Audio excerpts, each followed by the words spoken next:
First, let me ask, what is the story? What is the story? What do you understand? What is the story? Ravindra, आप हिंदी में बोलेंगे? हिंदी में बोलूँगा? Hindi English में? हाँ, सब कुछ। हाँ, ये मैं पूछना चाहता हूँ कि कहानी क्या होती है? क्या आप कहानी को क्या समझते हो? क्या, कैसे डिफाइन करो कहानी को? क्या कहानी क्या होती है? अच्छा, ये सवाल दूसरी तरह से पूछता हूँ। आप सब फिल्म के स्टूडेंट हो, फिल्म बनाने के लिए क्या चाहिए आपको?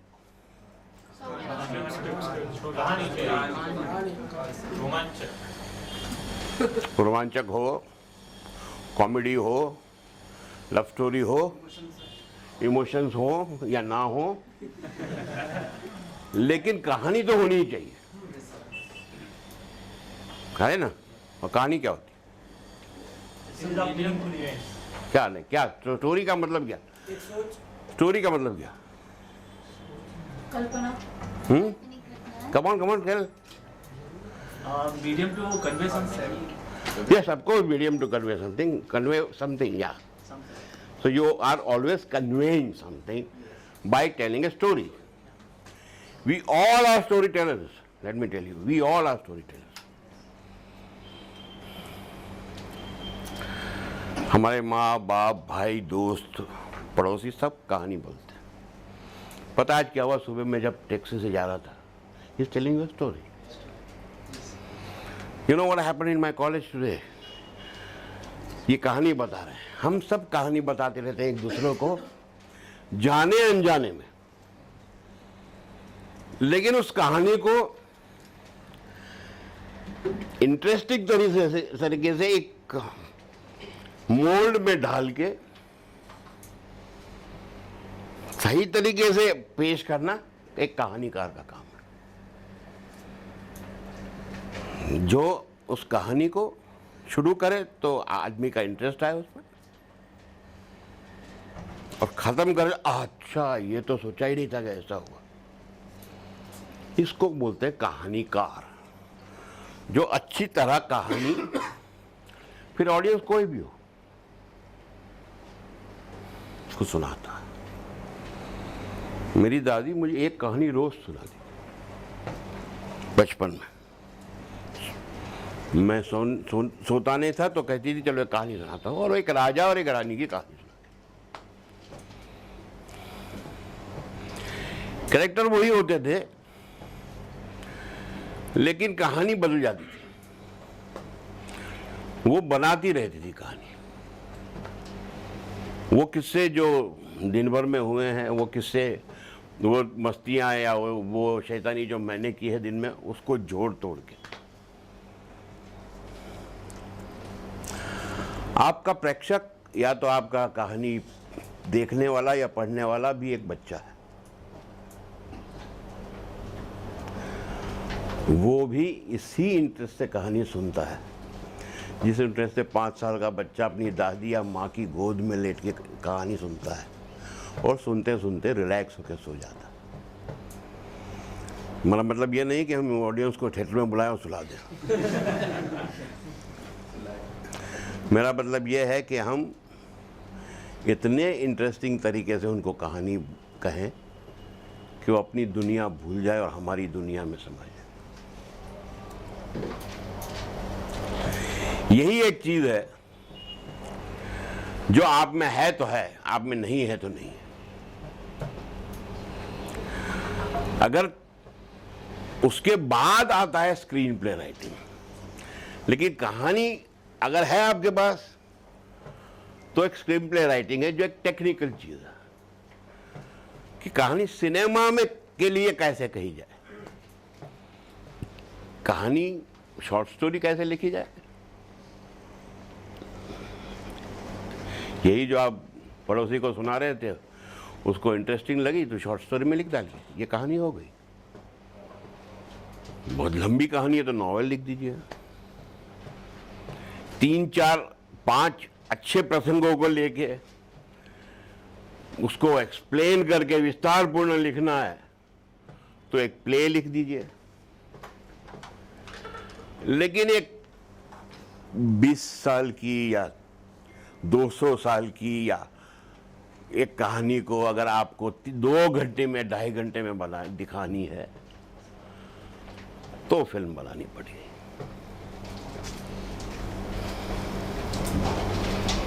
उसके लिए आपको स्क्रीन प्ले कैसे लिखना ये सीखना पड़ेगा।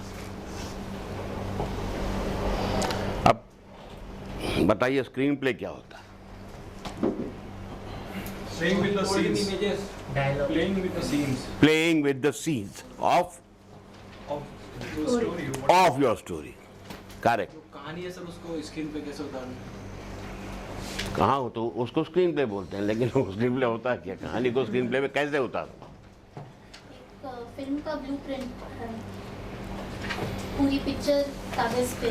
तो हाउ डू यू, चलो एक अब हम एक कहानी, एक शॉर्ट स्टोरी लिखते हो, किस पे लिखते हैं? पेपर पे लिखते हैं।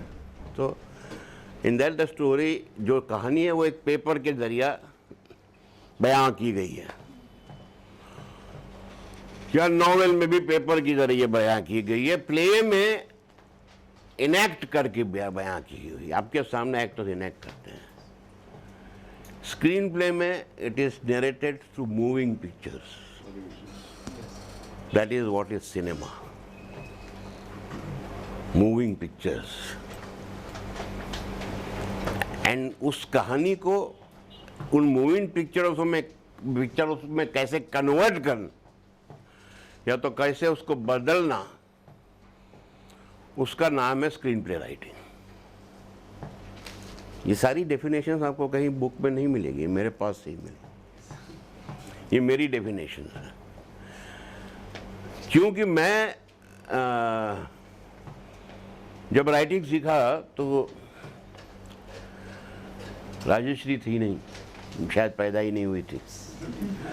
तो कोई क्लासेस अटेंड करना, कहीं जाके सीखना, कोई बता दे कि ऐसे स्क्रीन प्ले लिखा जाता है, था ही नहीं। कुछ अंग्रेजी की किताबें थीं, फील्ड वॉज द पायोनियर जो स्क्रीन प्ले लिखना सिखाता था। फिर कुछ किताबें मैंने ढूंढी, जैसे मेरे पास अभी एक है, और ऑब्जर्व करना सीखा, शुरू किया। पिक्चरें बहुत देखी, बहुत बुक्स पढ़ी,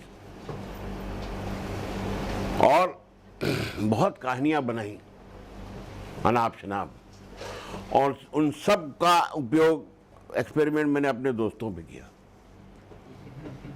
वो बेचारे परेशान हो जाते थे कभी कभी।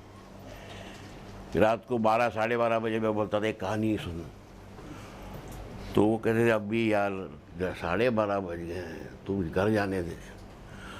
मैं 12:30 1 बजे के बाद घर इसलिए नहीं जाता था क्योंकि घर का दरवाज़ा मेरी दादी को खोलना पड़ता था, और वो कोसती थी मुझे। वो कहती थी कि तेरा बाप भी फिल्म लाइन में, वो भी 1:30-2 बजे घर पे आता था, अब तू भी आने लगा, मेरी तो ज़िंदगी भर की नींद तूने ख़राब कर दी। तो मैं इन लोगों को 3, साढ़े 3, 4 बजे तक जगा के कहानियाँ सुनाता था। फिर ये इंतज़ार करता था कि दूध वाला आके घंटी कब मारे ताकि दादी दरवाज़ा खोले तो साथ में मैं घुस जाऊँ। तो this is how I started my college और learning of narrating a story. कहानी कैसे पानी होगा।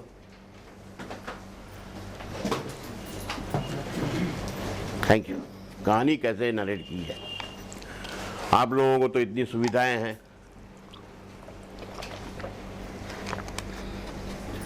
राजश्री है, मास्टर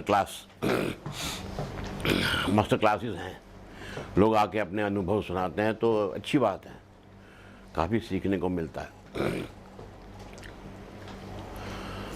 तो ये बात तो हम सब मानते हैं कि सबसे पहली, सबसे बड़ी ज़रूरत है अगर फिल्म बनानी है हमने, तो एक कहानी की। कहानी स्टार्ट होती है एक बीज से। कहानी का बीज होता है जिसको हम कॉन्सेप्ट कहते हैं, हम का आइडिया कहते हैं, जिसको हम कथा सार कहते हैं। लेकिन कहानी का कथा सार ये होना चाहिए कि हम कहानी के थ्रू क्या कहना चाहते हैं। अल्टीमेटली जब वो कहानी खत्म हो तो उसके थ्रू हमने क्या कहा, कुछ तो कहती होगी कहानी। ऐसे ही कहानी का बेमतलब, यानी ऐसा नहीं होना चाहिए कि आपने जोक सुनाया उसके बाद में 5 मिनट के बाद सब हंसे तो सही, बाद में किसी ने पूछा अच्छा जोक कुत्ते के बारे में था कि आदमी के बारे में। तो सबसे पहले तो हमें ये पता होना चाहिए कि जोक कुत्ते के बारे में। तो अगर ये कुत्ते के बारे में हम कहानी बोल रहे हैं तो कुत्ते की कहानी लगनी चाहिए, और अगर कुत्ते के मालिक की कहानी बता रहे हैं तो कुत्ते की मालिक की कहानी लगनी चाहिए। और उसके तो इस सबसे पहले हमने डिसाइड करना है कि ये कहानी हम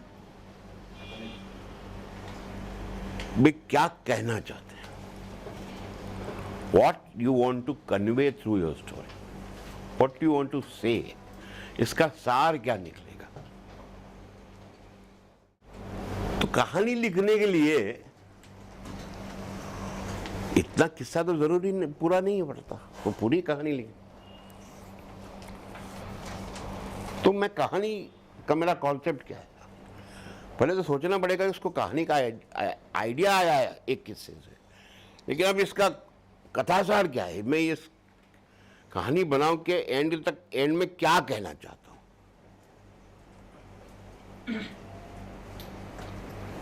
क्या होना चाहिए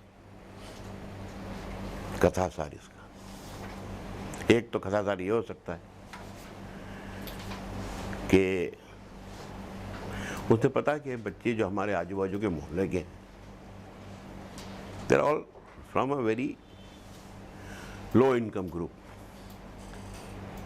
हर के घर में कोई ना कोई प्रॉब्लम है, कोई बच्चा कॉलेज नहीं जा रहा है, कोई स्कूल नहीं जा रहा है, किसी का बाप शराबी है, सबको पैसे की प्रॉब्लम है। तो एक पॉइंट पे आया कि गरीबी की वजह से गुनहगारी पलती है। अगर कोई गरीब ना हो तो ये गुनहगारी बंद हो जाएगी। ये कथासार लेके चला, चलते आधे रास्ते में उसको लगा कि ये तो सब तो ठीक है, और पुलिस क्या अपना काम कर रही है नहीं कर रही है। तो अगर पुलिस होती है इस वक्त यहाँ पे इस रास्ते पे तो ये हादसा ना होता। तो शायद इस हादसे का जिम्मेदार वो गरीब ही नहीं है, पुलिस है।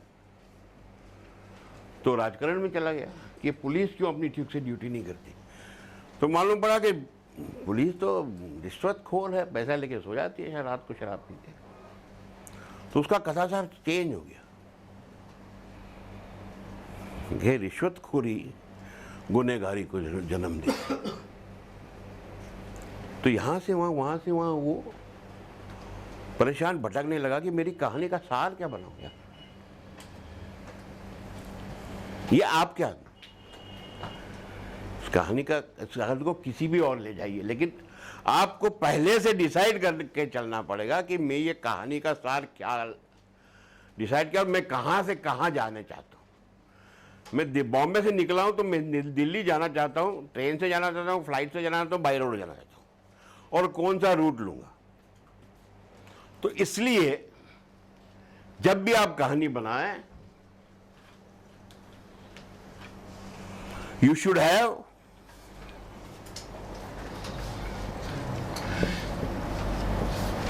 बिगिनिंग, शुरुआत बहुत जरूरी है।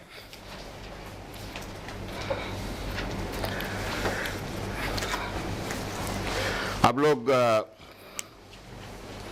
कहानी लिखोगे, स्क्रिप्ट लिखोगे, पिक्चर बनाओगे, financer ढूंढोगे, producer ढूंढोगे,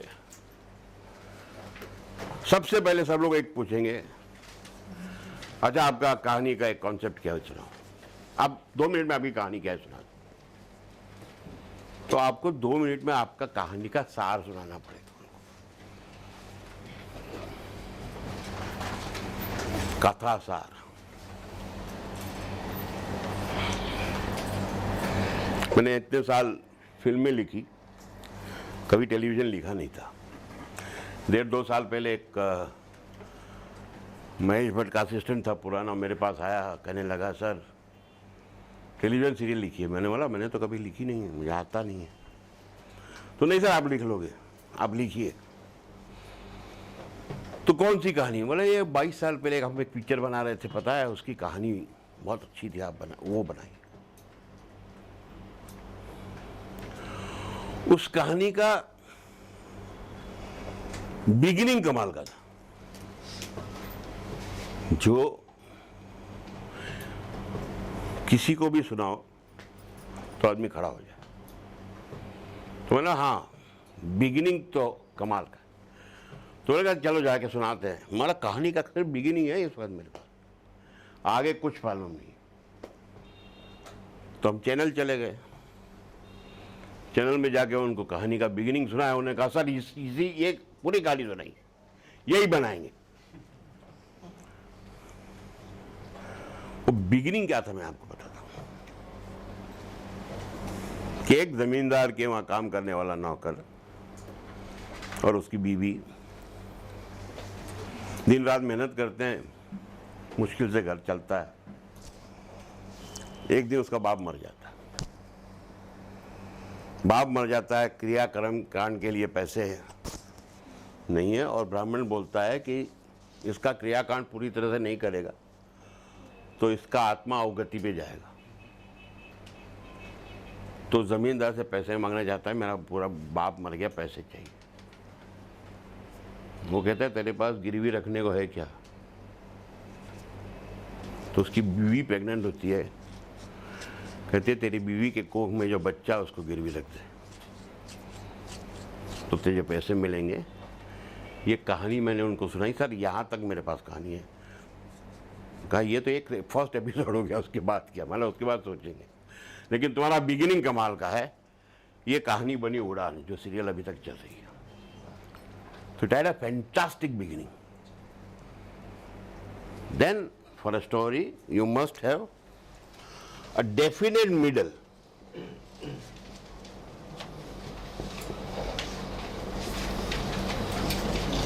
Definite middle and of course the end.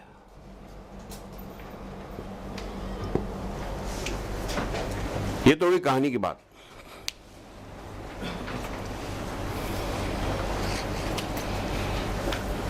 अगर आपके पास बिगिनिंग अच्छा होगा तो मैं क्या करता हूं मैं आपको बताऊंगा। मैं पहले उसका एंड ढूंढता हूं कि ये कहानी कहां जाके खत्म हो।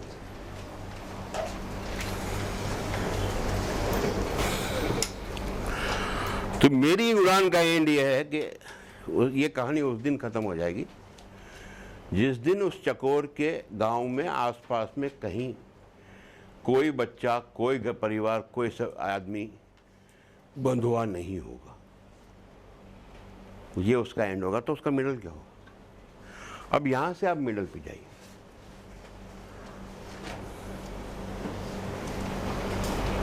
यहां से आप मिडल पे जाइए। मिडल बहुत इंटरेस्टिंग है और इसके ऊपर बहुत चर्चा हुई है। ये मिडल क्या, ये वो होगा कि जिस दिन चकोर हर सेल्फ अपने आप को बंधुआ होने से छुड़वाएगी। क्या ये मिडल है? या वो मिडल है कि जिस दिन पहला बंधुआ को चकोर छुड़ाएगी, वो मिडल है।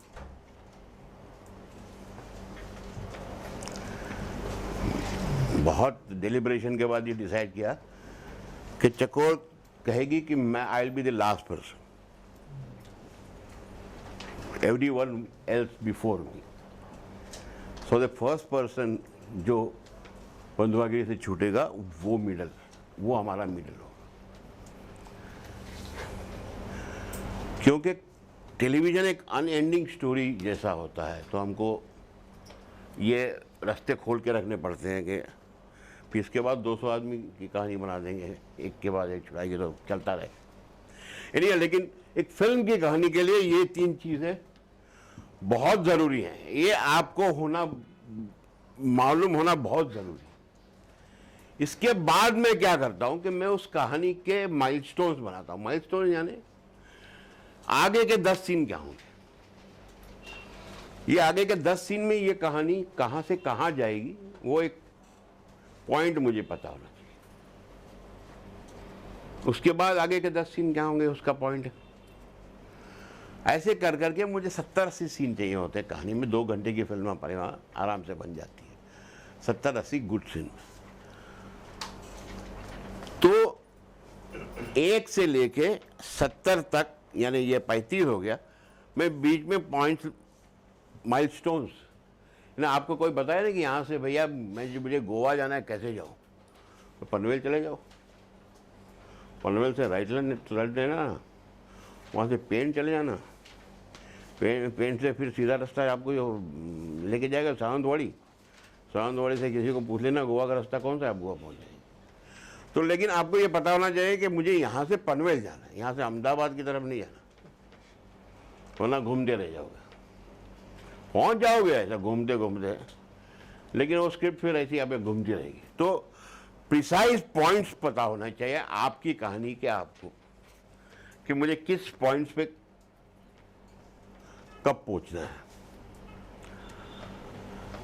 अब सबको पता है, जो हमारा ऑडियंस बहुत शार्प है, चाहे वो छोटे शहर का हो, छोटे गांव का हो, या मल्टीप्लेक्स बॉम्बे का हो, दे आर वेरी शार्प। और ऐसा एक्सपेरिमेंट से पता किया गया है कि कलेक्टिव आईक्यू नॉर्मल आईक्यू से 25% बढ़ जाता है। जब एक साथ ऐसे आपके जैसे 50-100 जन जमा हो, तो इनका कलेक्टिव आईक्यू इंडिविजुअल आईक्यू से 25% बढ़ जाता है। So everybody becomes very focused and very sharp. And cinema को एक दान है और एक शाप है कि अंधेरे में दिखाया जाता है। ये सबसे बड़ा प्लस पॉइंट है कि अंधेरे में दिखाया जाता है, ताकि प्रेक्षक सिर्फ स्क्रीन को देखे और कहीं कुछ नहीं देखे। लेकिन ये सबसे बड़ा श्राप भी है, क्योंकि there is no divided attention, there is a full attention on what you are saying. और उसमें आपने एक गलती की, वो 400 टाइम्स मैग्नीफाई होती है। The screen magnifies your mistake 400 times, one mistake.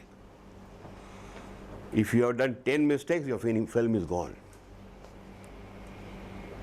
So, कहानी कुछ भी कहें, कैसी भी कह रहे हो, देखिए कि उसका लॉजिक राइट हो। वो कहीं लॉजिकली रॉन्ग कहानी नहीं होती। आपकी कहानी में एक डेफिनेट डायरेक्शन होना चाहिए, एक डेफिनेट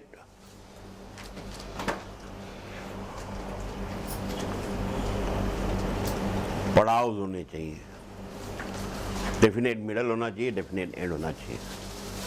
फिर वो कॉमेडी हो, सस्पेंस थ्रिलर हो, हॉरर हो, रोमांटिक फिल्म हो, सोशल फिल्म हो, एक्शन फिल्म हो, कुछ भी, it doesn't matter. You must have a definite narrative style, definite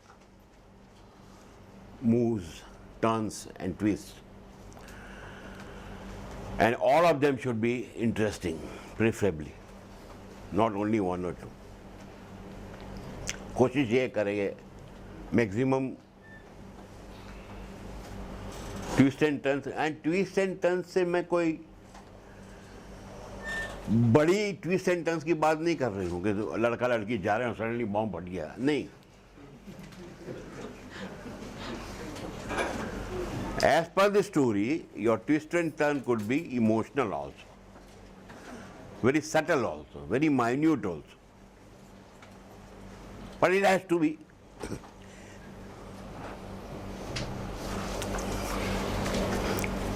in short,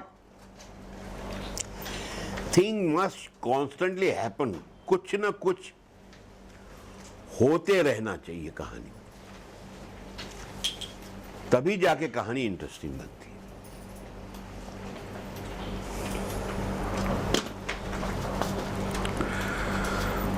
अब कहानी तो आपने सब सही सिलेक्ट कर ली,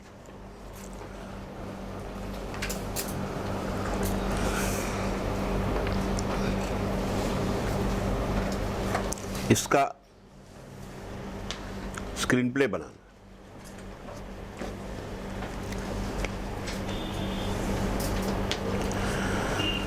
राइटर के पास एक मीडियम है,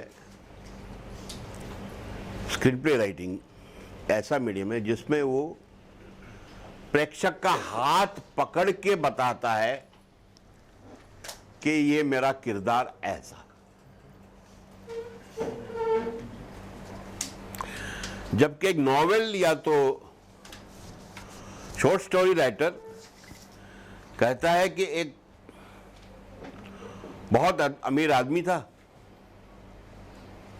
उसके पास 2 हेलीकॉप्टर और 5 गाड़ियां थी और 6 देशों में बंगले थे। तो उसने आपकी सोच पे छोड़ दिया कि वो अमीर आदमी कैसा दिखता होगा, कैसी उसकी गाड़ियां होगी, कैसे उसके बंगले होंगे, क्योंकि वो नॉवेलिस्ट है। But cinema writer takes him to that bungalow or to that atmosphere where your character lives and shows to the audience this is my rich man and वहां पे उसको बोलना नहीं पड़ता है कि ये अमीर आदमी है। आज बंदा देखते ही समझ जाता है और ये हेलीकॉप्टर से उतरा और जाके मर्सिडीज में बैठ गया। अब ये मर्सिडीज चली और एक आलीशान बंगले के बाहर आके खड़ी हुई। अच्छा, इतना पैसा वाला आदमी। कुछ कहानी उसने 3 शॉट में बता दिया कि ये सो इससे विजुअल आर्ट। तो screen play writing is basically A visual art of telling things. बहुत ही सही तरीके से आप अपने ऑडियंस का हाथ पकड़ के बताओगे कि ये मेरा लोकेशन है कहानी का, ये कहानी लंदन में बोली जा रही है या बॉम्बे में बोली जा रही है या जुमली तरैया में बोली जा रही है, ये लोकेशन है और उसमें ये अमीर आदमी।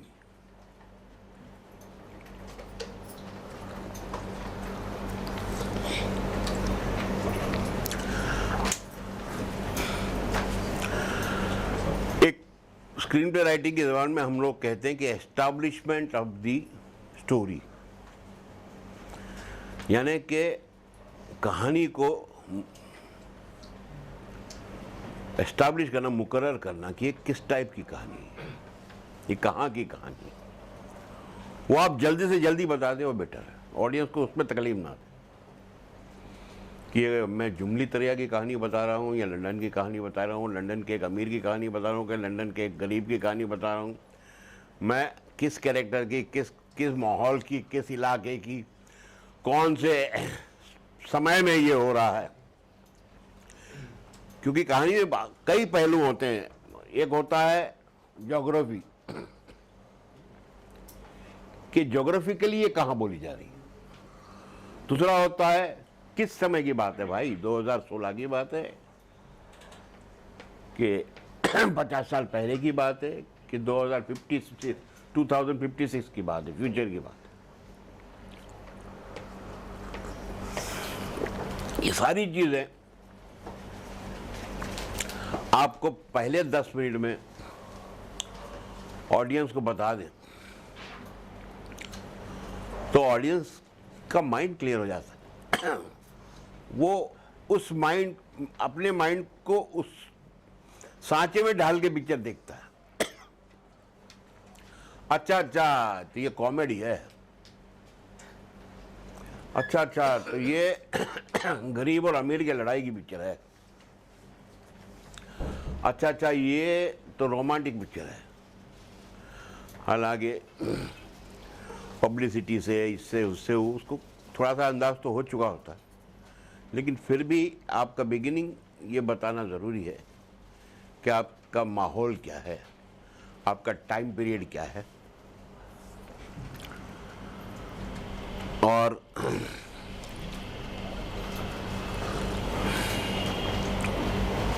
किस जॉनर की कहानी है, यानी किस, ये कौन से ये कॉमेडी है, ये हॉरर है, ये सस्पेंस थ्रिलर है, ये रोमांटिक है, ये क्या है, क्या एक्शन थ्रिलर, वो भी उसे पता चल जाना चाहिए। अब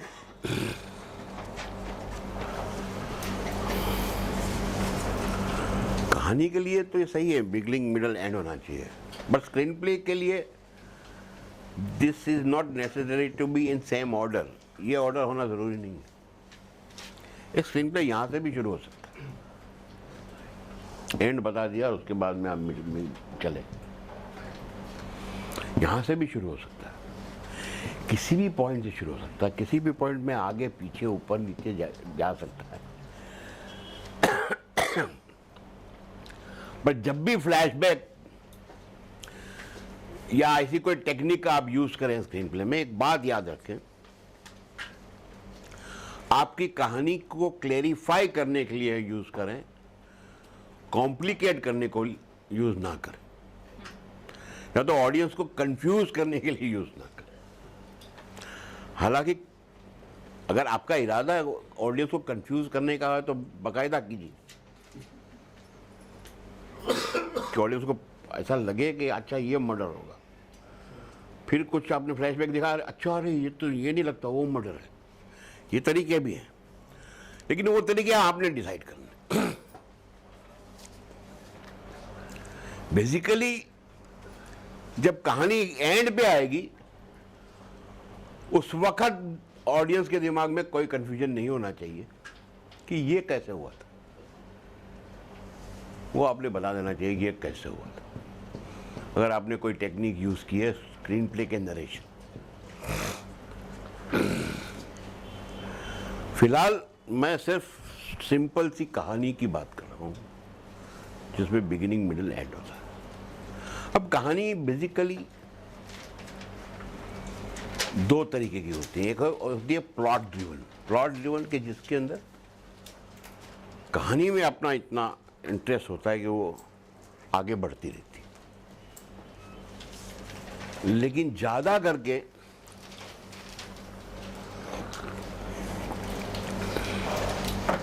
जब हम फिल्म देखते हैं तो वो क्या याद रहता, क्या याद रहता? फिल्म देख के बाहर आए, scenes, dialogue, yes, character. People always remember iconic character.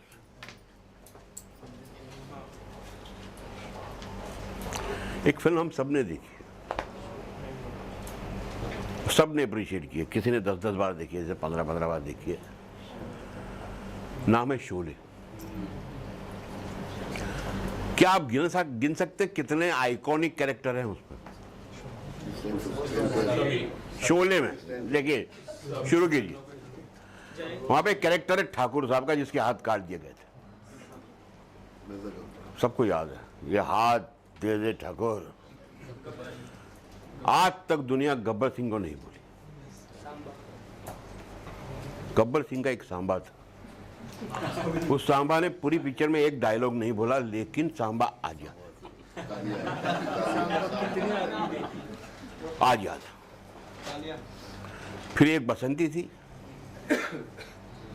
जो आइकॉनिक धन्नो, फिर दो चोर थे, जय वीरू, वो सबको याद थे। फिर एक अंग्रेज के जमाने के जेलर है हम असरानी, ये सबको याद थे। इसके बाद में सुरमा भोपाली याद है, रामलाल। इतना सन्नाटा क्यों है भाई? सब सांबा, कालिया। एक पिक्चर में अगर इतने आइकॉनिक कैरेक्टर्स हो जो सबको याद है, वो पिक्चर फ्लॉप हो ही नहीं सकती। Our job is to correct. मैं तो बोलता हूं कि एक कहानी में एक कैरेक्टर बना लीजिए, ऐसा एक कैरेक्टर बना लीजिए अपनी कहानी में, ऐसा जो कैरेक्टर सुन के प्रोड्यूसर बोले कि हाँ यार ये कमाल का कैरेक्टर है, कहानी ठीक कर लो, ये कैरेक्टर के ऊपर बनाते हैं picture. Colour of skin, colour of eye, colour of hair, posture, appearance, good looking, overweight, underweight, clean, neat, pleasant, untidy, shape of head, limbs, defect.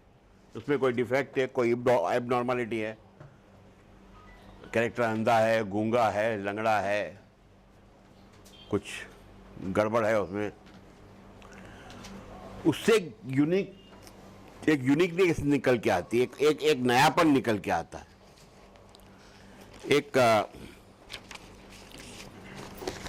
मैं जब भी एग्जांपल दूंगा, बात करूंगा ज़्यादा करके वही चीज़ों की बात करूंगा जो फिल्म या जो चीज़ें सब हम मैक्सिमम लोगों ने यहाँ पे देखी हो, ताकि सबको समझ में आए।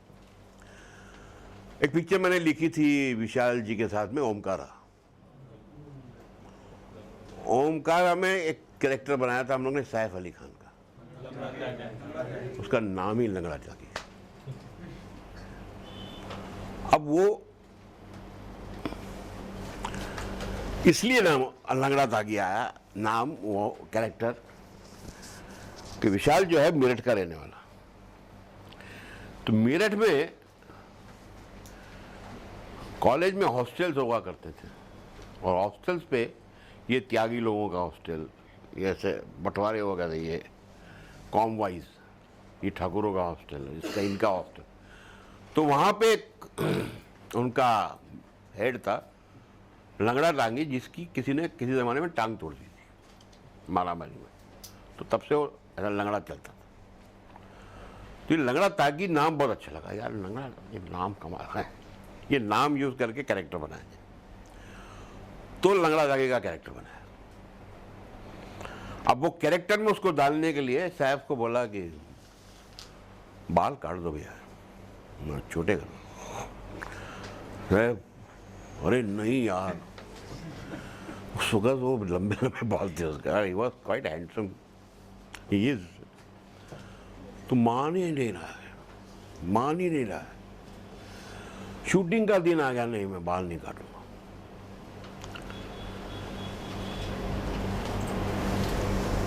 पूना में शूटिंग है, होटल में पहुंच गया रात को। फिर मैं और उसको विशाल बोल रहे हैं, देख साहब बाल काट दे, इसके जैसे बाल थे, खूबसूरत, साहब बाल काट दे। नहीं यार, फिर तुम यार मेरे बाल यार, तुम लोग यार, you don't know I play with my hair. नया कैरेक्टर।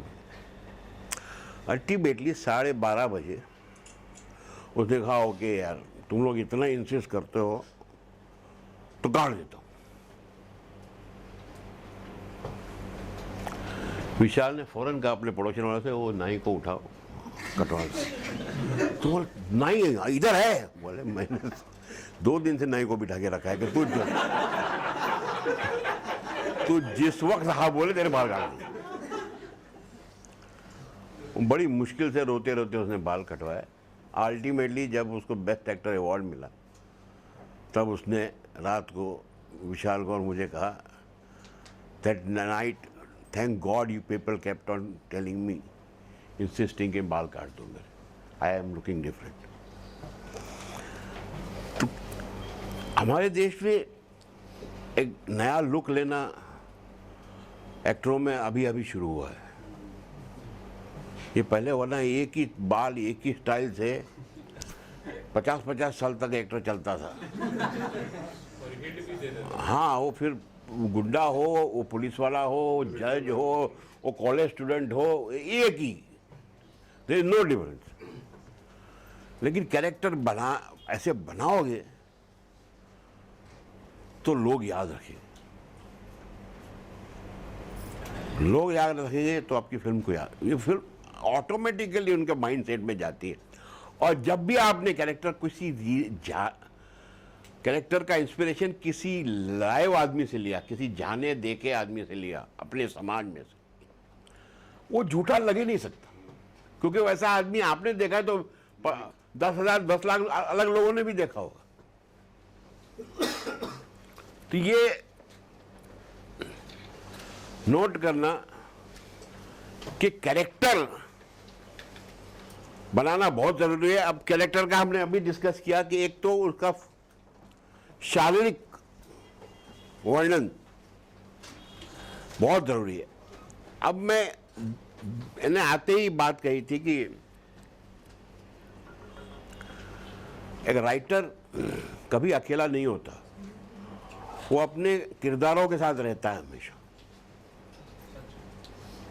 तो आप जब भी कहानी लिखते हो उसमें जो किरदार हैं उन किरदार के साथ रहना शुरू करो कि हमारा मतलब ये है कि माँ होगी तो उसके साथ दिन भर रात भर रहो। यहाँ पे वो माँ होती तो क्या करती, ये मेरी कहानी।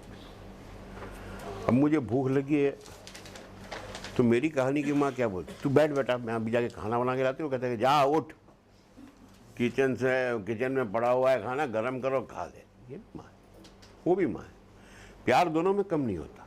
एक माँ बेटे को पैम्पर कर रही है, दूसरी माँ बेटे को बोल रही है कि अपना काम खुद करो। एक माँ बिगाड़ रही है, एक माँ उसको सही रास्ते पे लेके जा रही है। जो सही रास्ते पे लेके जा रही है वो हाश लग रही है, लेकिन अल्टीमेटली वो सही है क्योंकि उसने बेटे को अपना काम खुद करने को कहा। तो उसके साथ रहो, stay with your character, live with your character, think कि आप जिस सिचुएशन में हो उस सिचुएशन में आपके साथ वो कैरेक्टर होता है तो क्या डायलॉग बोलता, कैसे बिहेव करता। एंड अल्टीमेटली ऐसा होगा कि आप एक ऐसा कैरेक्टर बनाएंगे जिस कैरेक्टर के साथ हर कोई आइडेंटिफाई करेगा कि हाँ यार ऐसा हो सकता है, या तो ऐसा बंदा मेरे पड़ोस में एक रहता है, या तो ऐसी माँ मैंने देखी हुई है, या तो ऐसा बाप मैंने देखा हुआ है, या तो ऐसा बॉस हमारी ऑफिस में था। एक लाइव कैरेक्टर्स, जिंदा कैरेक्टर्स में से इंस्पिरेशन लो हमेशा। और फिर राइटर हो, प्रोफेशन चुना है, अपनी इमेजिनेशन लड़ाओ और उसको और खूबसूरत बनाओ अपनी गरज के हिसाब से, या तो अपनी नीड के हिसाब से। थोड़ा सा टेढ़ा कर दो, थोड़ा सा बेंड कर दो। मिट्टी है आपके हाथ में, उसको ढालना शुरू करो और फिर उसमें से आप क्या मूर्ति बनाते हो वो तो आपके हाथ में है। और ये आदमी कहता है कि ये तो हो गया शारीरिक वर्णन, उसके बाद आता है कि उसकी सोशल लाइफ कैसी है, सामाजिक क्लास कौन सा है उसका, class middle class, upper class, lower class, धंधा क्या है, ऑक्यूपेशन क्या कर रहा है वो, लोहार है, बिजनेसमैन है, बैंक में नौकरी करता है, क्या करता है, ऑक्यूपेशन, एजुकेशन क्या है उसका, ये सब उसका सोशल स्टेटस बताएगा। उसकी भाषा डिसाइड करेगा। ये सब चीजें जब आप डिसाइड कर लेंगे तो उसकी भाषा भी डिसाइड करेगा कि कौन सी लैंग्वेज में बात करेगा, ये कैसे बिहेव करेगा, किसके साथ क्या वर्तणूक करेगा। ये कैरेक्टर की जांच पड़ताल के लिए उसका सोशल स्टेटस। इसलिए मैं बोलता हूं कि जो कैरेक्टर आप लिख रहे हो उसके साथ जीना शुरू करो, उसके साथ रहना शुरू करो।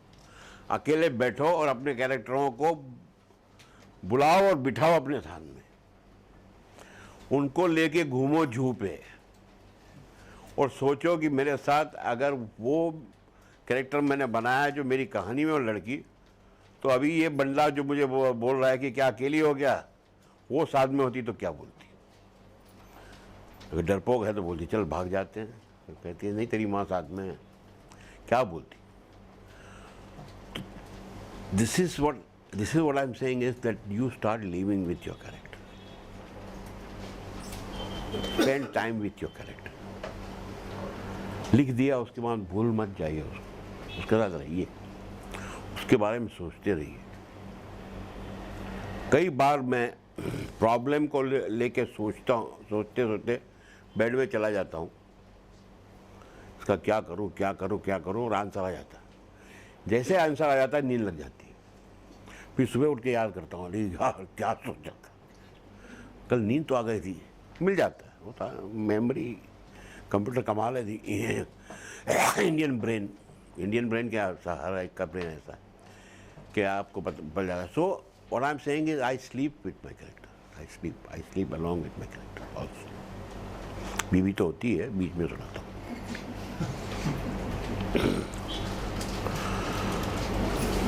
This will make them real. फिर वो सिर्फ सिनेमा का किरदार नहीं रहेगा, वो जिंदा कैरेक्टर हो जाएगा, वो लाइव हो जाएगा।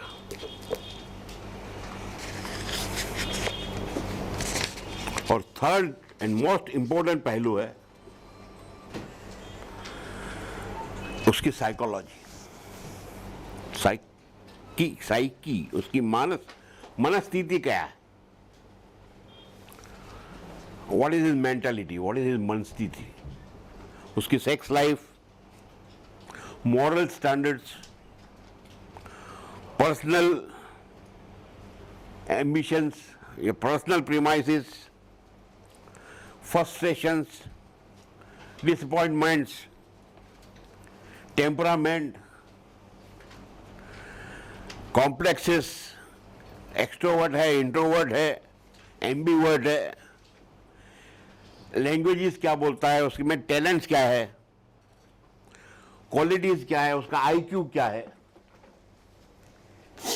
ये सारी चीजें आप जब उसके अंदर पिरो देंगे तो एक पुतले को जिंदा कर देंगे। Creativity lies in the hiding the source. If you can hide the source, you are creative. Because in this world, I believe that nothing is original. Everything Nothing. is bad from somewhere or other. Everything comes from somewhere. आपके दिमाग में feed किया गया है कि ये yellow है। अगर फीड किया गया जाता कि ये ब्लू है तो आप इसको ब्लू बोलते। So mind only recalls what is fed into it. So when you are recalling what is already fed into your mind, how are you original? The way you put it is originality. You take inspiration from here, you take something from here, you take something from here. उस सबको मिला के save कुरमुरे चटनी मिला के आप भेल बनाएंगे तो ओरिजिनलिटी नहीं है, लेकिन उसका पुलाव बना देंगे तो ओरिजिनल। तो you take things from somewhere but create a new dish out of it, then that is the creation, that is the originality. हाँ जी। Sir, as you explained here, beginning, middle and end, and you said first you think about beginning, then later on you go towards the end, then you decide the middle. So what I really want to know, how do you conceive the story? I get inspired by a good idea, and then I think how will I start this story. मेरा सबसे बड़ा प्रयत्न होता है कि मैं ये कहानी शुरू कहाँ से करूँगा, वो कैसे करूँगा। That's what I want to know. हाँ, तो मुझे वो उसकी एक स्ट्रांग बिगिनिंग चाहिए होती है, ऐसी बिगिनिंग जो बोलने से सामने वाले के कान खड़े हो जाए और हाँ यार ये कुछ अलग है। ऐसा हो गया तो मैं समझता हूँ कि ये बिगिनिंग सही है। ऐसा नहीं हुआ तो मैं फिर सोचता हूँ कि तो अलग से क्या बिगिनिंग की जाए। व्हाट इज दैट थिंग कि पहले 10 मिनट में मैं उनका पूरा अटेंशन पकड़ लूं, तो मुझे वो बिगिनिंग चाहिए होता। तो मैं पहले हमेशा एक ऐसा बिगिनिंग सोचता हूँ, ये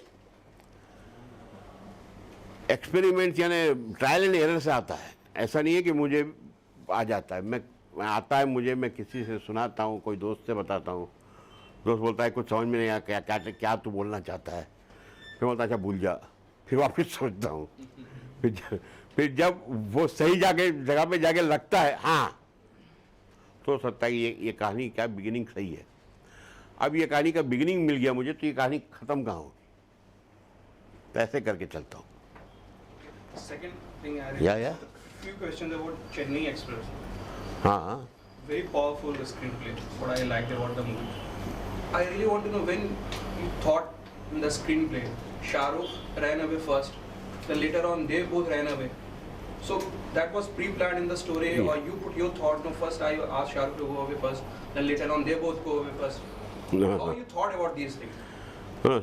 सी अल्टीमेटली जब फिल्म बनती है और तुम जो देखते हो उसके पहले पीछे बहुत कुछ चलता रहता है। ये कहानी 4 साल पहले बनी थी रोहित शेट्टी के लिए,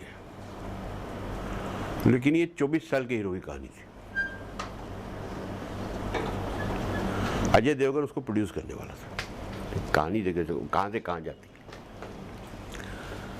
अब ये कहानी हम लोगों ने बनाई कि एक 24 साल का हीरो है, पूरी फैमिली फॉरेन चली गई, ये दादा के साथ इधर लटक गया है, किसके इसके माँ बाप मर चुके, दादा के साथ लटक गया है।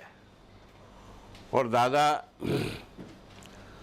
बार बार साल में 2 बार ऐसा होता है कि इनको हार्ट अटैक आता है या कुछ सीरियस हो जाते हैं। सारी पूरी फैमिली, पूरा बिगिनिंग था एक 2 रील का कि फैमिली आती है, दादा ठीक हो जाते हैं, साले इसको कोसते हैं कि तू खाली वाली फोन कर देता है यार, कुछ नहीं हुआ इसको, जो इतने पैसे खर्चे करके हम लोग भाग के आए, जिंदा हैं, कुछ नहीं हो, आगे बुलाने से पहले 10 बार सोचिए। फिर दादा को हार्ट अटैक आता है, फिर बुला लेता है, फिर बच जाते हैं। तो दादा का ये रूटीन उसको मालूम है कि दादा का ये होता रहता है। उसी दरमियान उसने दोस्तों के साथ प्लान बनाया है कि गोवा चलते हैं। वो गोवा जाने से 4 दिन पहले दादा लटक जाते हैं। तो ये यंग 24 साल के लड़की की कहानी थी, और वो कलश पहले से था, अस्थियां दादी पहले से थी। अब रणबीर कपूर ने कहा मुझे नहीं अच्छी लगी कहानी, रिजेक्शन। इमरान खान को सुनाई, उसने कहा आई डोंट लाइक इट। उसने 3 बार सुनी, 3 बार हम लोगों को बुलाया, 3 बार सुनी, और डिटेल में सुनाओ, और डिटेल में सुनाई, और डायलॉग बाय डायलॉग सुना, और डायलॉग बाय डायलॉग। डायरेक्टर को बोला कि अपना विजिलेंस से सुना, बोला ऐसे शॉट लूँगा, ऐसे करूँगा, सब ये सब नाच गाना किया हम लोगों ने। नहीं, शाहिद कपूर ने बोला नहीं। अल्टीमेटली कोई ऐसा हीरो बचा ही नहीं। इमरान हाशमी ने बोला नहीं। हेलो, सुनिए सर, चेन्नई एक्सप्रेस मैं सुनाने गया, इमरान हाशमी ने कहा नहीं अंकल, आई डोंट वांट। हाँ, उसने मना कर दिया, बोला नहीं नहीं नहीं अंकल, मुझे तो ग्रे रोल्स करने हैं, मुझे ऐसा क्लियर कट रोमांटिक रोल नहीं करना। बोला तेरा इमेज चेंज हो जाएगा यार, रोमांटिक फिल्म में आएगा। नो, लटक गई कहानी। इसके बाद शाहरुख खान ने रोहित को बोला पिक्चर कर मेरे लिए, कोई कहानी है। तो रोहित ने और हम लोगों ने कहानी सोच के रखी थी डबल हीरो की, 2 डबल हीरो की, 2 दूने 4 टाइप, मिस्टेकन आइडेंटिटी है टाइप, मॉडर्न कहानी। वो सुनाई, उसने बोला अच्छी है, बनाओ। तो हम लोग अच्छी है सुन के आगे बनाने लगे कहानी। 1 महीना मेहनत किया, और डिटेल बनाया, जाके सुनाई, अच्छा है। फिर बोलता है और कोई कहानी है तेरे पास? रोहित ने मेरे को देखा, मैंने बोला सुना है इनायत में। तो रोहित बोला सर लेकिन वो तो 24-25 साल के हीरो की है, आपको आपके लायक नहीं है। अच्छा सुना तो सही, सुनाई, ये बना दो। फिर हम लोग एक दूसरे को देखने के यार इसको कैसे बोलेंगे, तो 24 साल का नहीं लगता। तो उसने बोला क्या ये नहीं हो सकता कि दादा के बार बार मरने और वापस आने की वजह से ये आदमी 45 साल तक कुंवारा रह गया। हमने बोला हाँ यार ये तो सोचा ही नहीं। रविंद्र हो गई ना मेरी कहानी। तो फिर ये बन गई 45 साल के आदमी की कहानी। लेकिन ये जाना आना ये सब उस कहानी में था, लेकिन शाहरुख के आने के बाद पूरी कहानी रिवर्क की, क्योंकि उसमें जो 24 साल का जो एक बंदे का बचपना था वो निकालना पड़ा। और उसने किया सर, उस बीच में अच्छे सीन्स थे जो उसने बचपने वाले गाड़ी ट्रेन में किया। और क्या उसने क्योंकि वो सीन इतने कमाल के थे कि वो कोई भी गए निकल जाते थे। वो सीन पहले थे। वो जो उसका ओरिजिनल राइटर जो है ना कहानी का, के सुभाष करके, ये कहानी लेके आया था ये। तो उसके पास ये वो किरदारों के नाम भी थे कि ये हीरोइन का नाम मीना लोचनी होगा, उसके बाप का नाम ये होगा, वो सब वो बना के लाया था। तो वो इज फ्रॉम चेन्नई। उसने 26 पिक्चर डायरेक्ट की है, वो राइटर भी है डायरेक्टर भी है। तो ये कहानी लेके आया था, तो उसने ये सब इंग्रेडिएंट्स लेके आया था। तो फिर उसके ऊपर स्क्रीन प्ले बनाते वक्त ऐसा टू एंड फ्रो करना अच्छा लगता था कि गया फिर आया फिर उसके साथ भाग गई, वो सब, क्योंकि कॉमेडी एंड लव स्टोरी थी। तो और इन चीज़ों में जहाँ पे चेजेस एंड एक्शन और रेसेस, उसमें रोहित शेट्टी की माहिर है ना उस सब चीज़ों में, तो बहुत अच्छा करता है वो, तो चल गया वो। सर इसी फिल्म से रिलेटेड जो स्टेयर सीन है, टेम्पल स्टेयरिंग, जो टाइम का हाँ वो था। वो क्या सोच के डाला था वहाँ पे? वो आपको पॉइंट था कि आप फिर that is the point where she falls in love. तो ये थॉट कैसे आया कि ये ऐसे करेंगे? फिर वो रिलीजियस है, वो रिलीजियस तो लड़की थी नहीं, तो फिर वो उसको लेके ऊपर गया एंड शी स्टार्टेड बिलीविंग। हाँ, बिकॉज ही क्लाइम्ड द, एक गांव में मन्नत, एक प्रथा चली आ रही है कि जो हस्बैंड वाइफ है वो वाइफ को उठा के हस्बैंड इतने स्टेज चढ़ेगा। अब ना ये हस्बैंड वाइफ थे, ना कोई इतनी सॉलिड लव स्टोरी थी, लेकिन ये चढ़ गया। सो द गर्ल रियलाइजेस कि oh my God he is actually in love with me, and unsaid they like each other. It's very open in the film from the very first. तो खूबसूरत लड़की को देख के तो ट्रेन में बैठ जाता, ट्रेन में उठ से उतरता नहीं। That is true. There are certain tribals in South India. It happens. Those culture, those people Yeah. believes in that. या करेक्ट। हाँ बोलो, एक मिनट आया आपके पास। सर जब आप स्टोरी लिखते हैं तब आपके पास पूरा फ्रीडम रहता है कि कैरेक्टर्स का डेप्थ में कैसे उनकी मानसिक स्थिति डेवलप हुई और सब कुछ, पर जब डायरेक्टर के पास जब रहता है उसके पास थोड़ा लिमिटेड स्कोप रहता है कैसे वो कैरेक्टर को एस्टैब्लिश करे, क्योंकि उसको कैरेक्टर भी एस्टैब्लिश करना है और मूवी भी आगे बढ़ाना है। तो सर तो जब आप लिख रहे हो मूवी के लिए तो आपको उसका लिमिटेशन ध्यान में रखना है कि आप मतलब आपका जो आपके स्टोरी में आपको ऐसा सीन बनाने हैं जिससे उसको तकलीफ ना हो, उसको सोचना ना पड़े, उसको सिर्फ एग्जीक्यूट करना पड़े। आपको कैरेक्टर एस्टैब्लिश करने के सीन बना के देने हैं उसको, कि ये सीन ऐसे सीन में से उसका कैरेक्टर एस्टैब्लिश होगा, तो वो उसको एग्जीक्यूट कर देगा।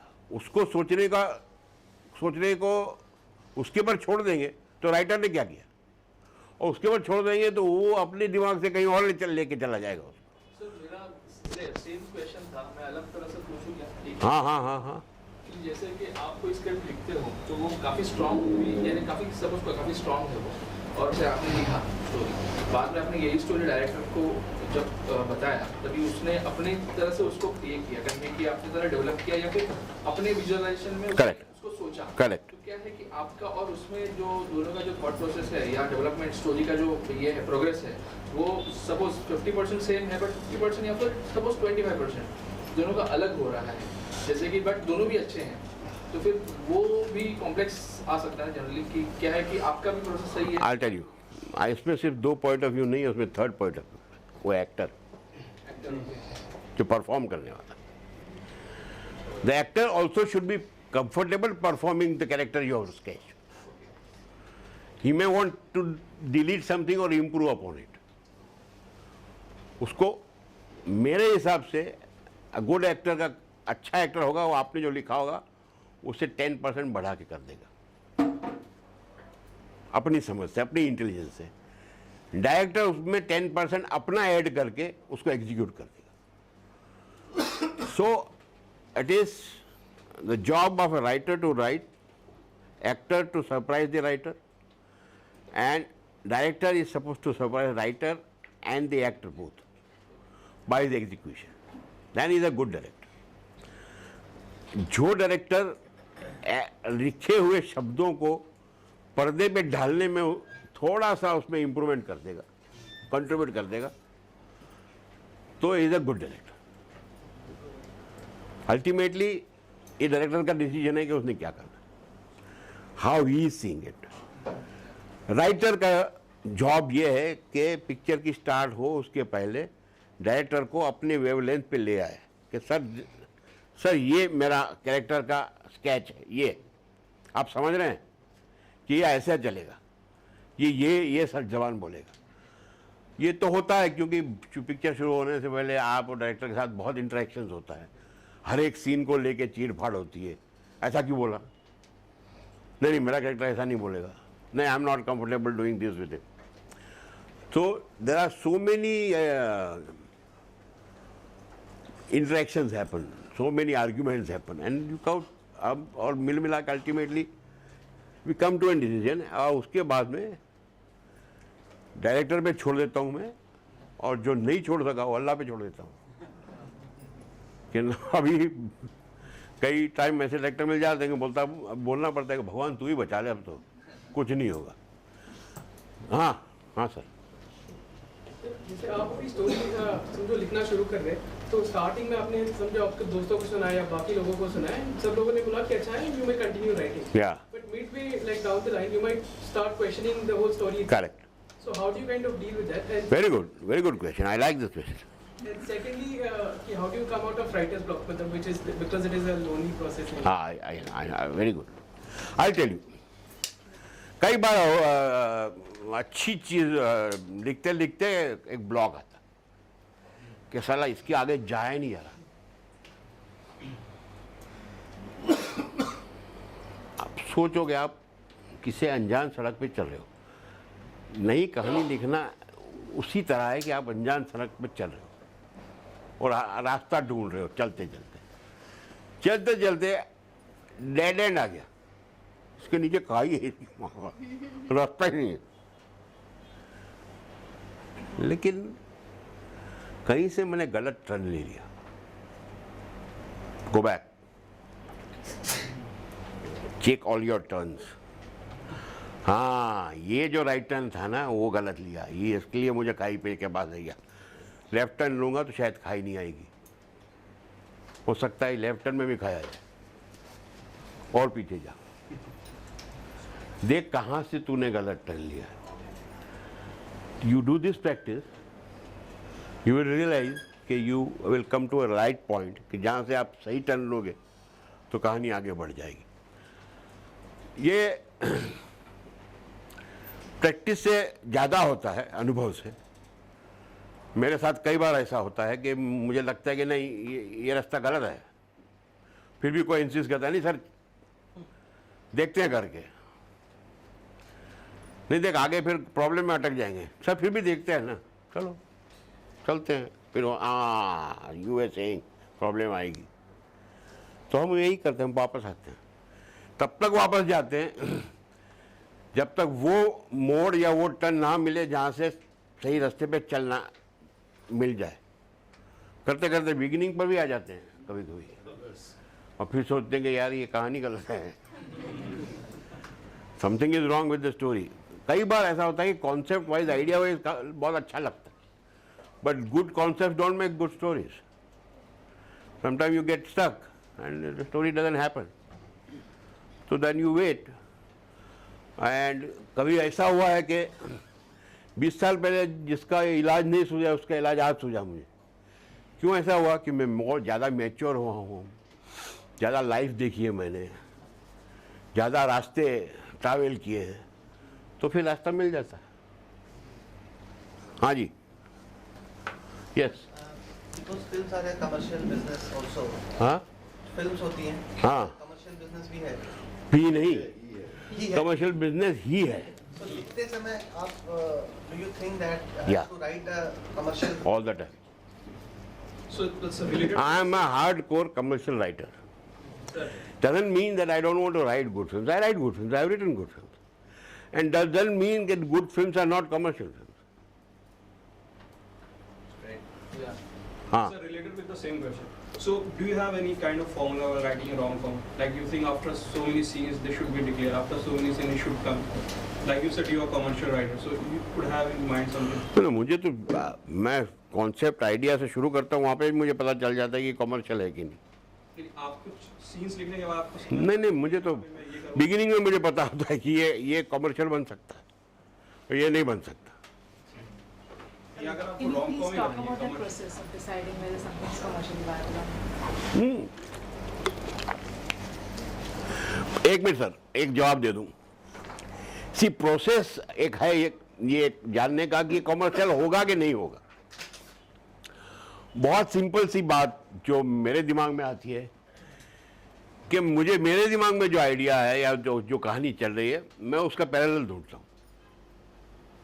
क्या ऐसी कहानी ऐसे विषय पे, ऐसे कैरेक्टर पे कोई कहीं वर्ल्ड सिनेमा में कहीं ऐसी पिक्चर बनी है, नहीं बनी.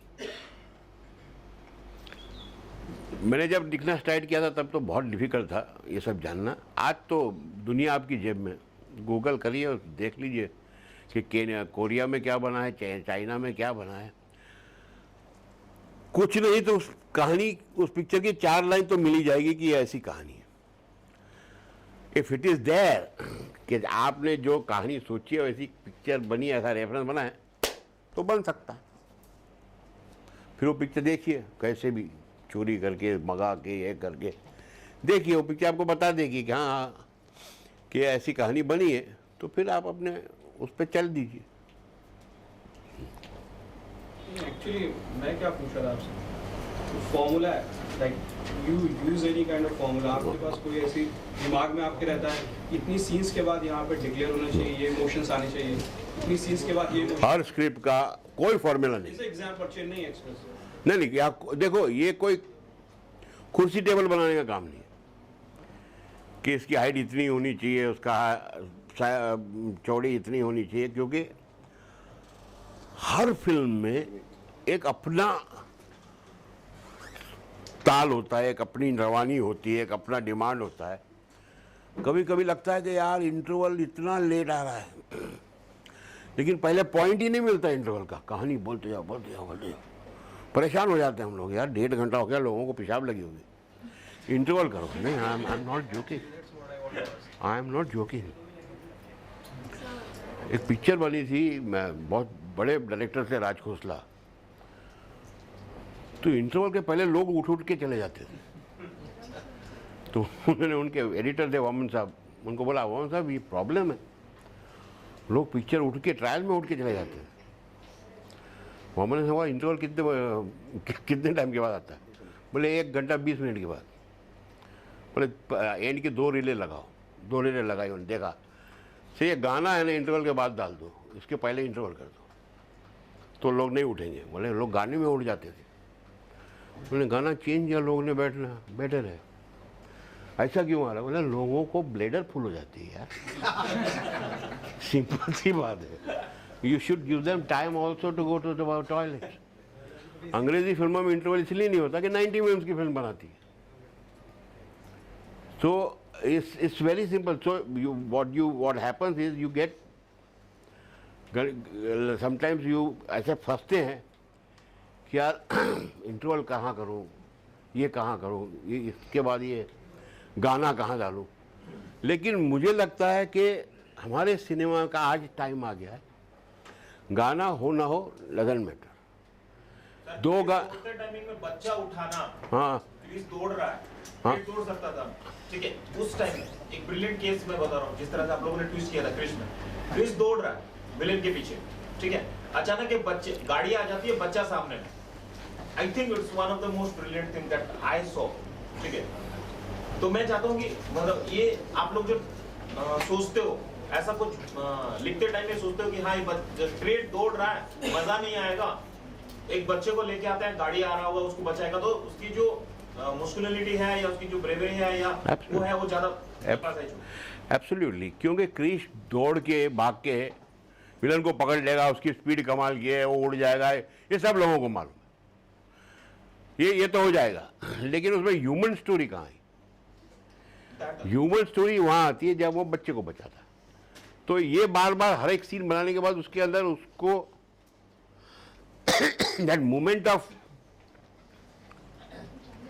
moment of touching where it touches somebody's heart. If you make that, then it becomes yes. मेरा एक सवाल ये है कि आप स्टोरी लिखते हैं तो मैंने सुना है कि डायलॉग्स के लिए अलग राइटर्स होते हैं और आप कह रहे हैं गाना भी कहाँ डालना है तो लिरिक्स के लिए अलग राइटर्स होते हैं, तो कैसी एक बड़ी टीम बनती है, कैसे कुछ बताएं कि from concept stage to final film जो ये प्रोसेस है, इसमें कितने लोग इन्वॉल्व होते हैं और कैसे ये कई ऐसे राइटर्स हैं जो स्टोरी, स्क्रीन प्ले, डायलॉग्स को अकेले ही करते हैं, तो उनका ये प्रोसेस है जो उनको। मैं उस टाइप का राइटर हूँ कि मैं साथ में 2-3 लोगों को जोड़ लेता हूँ। इससे मुझे तो बाउंसिंग बोर्ड मिलते हैं, चर्चा करने को मिलता है, हम सोच रहे हैं और सही सोच रहे हैं, नहीं सोच रहे हैं, इसका रिएक्शन इमीडिएटली मिलता है और एक्सपीरियंस आदमी से मिलता है। मैं जब स्टोरी, स्क्रीन प्ले, डायलॉग शुरू करता हूँ, और मैंने सबसे पहले सलीम जावेद साहब भी साथ में बैठ के चर्चा वगैरह करते थे, और स्टोरी, स्क्रीन प्ले में ज़्यादा कंट्रीब्यूशन सलीम साहब का होता था, डायलॉग में ज़्यादा कंट्रीब्यूशन जावेद साहब का होता था, लेकिन नाम तो वही आता था, रिटन बाय। मैं, जावेद सिद्दीकी, सुजीत सेन, या मैं जावेद सिद्दीकी, आकाश खुराना, या हम लोगों ने, या जहाँ भी मैंने 2-3 राइटरों के साथ कोलैबोरेट किया, तो we all work together. So it's 3 minds working on one subject at a single time without any ego और एनी प्रॉब्लम्स। हर किसी को छूट होती है बोलने की कि रॉबिन जो तू बोल रहा है बकवास, और मैं भी किसी सीनियर राइटर को बोल सकता हूँ। मैंने तो बहुत सीनियर राइटरों के साथ भी काम किया है, मैं बोल देता था नहीं ये मज़ा नहीं आ रहा, and they take it in stride, because कोई पर्सनल क्रिटिसाइजेशन नहीं है यहाँ पे। एवरीथिंग इज, हर चीज़ टूवर्ड्स एक ही गोल काम कर रही है कि पिक्चर अच्छी बन जाए, स्क्रिप्ट अच्छी बन जाए। तो डायलॉग राइटर को इसलिए पहले से इन्वॉल्व करते हैं ताकि वो हर डिस्कशन में हाजिर हो, ताकि उससे पता चले कि ये कैरेक्टर ऐसे में से ऐसा बनाते वक्त हम लोगों ने क्यों ऐसा सोचा, ये किस सोच की वजह से ये कैरेक्टर ऐसा बना है।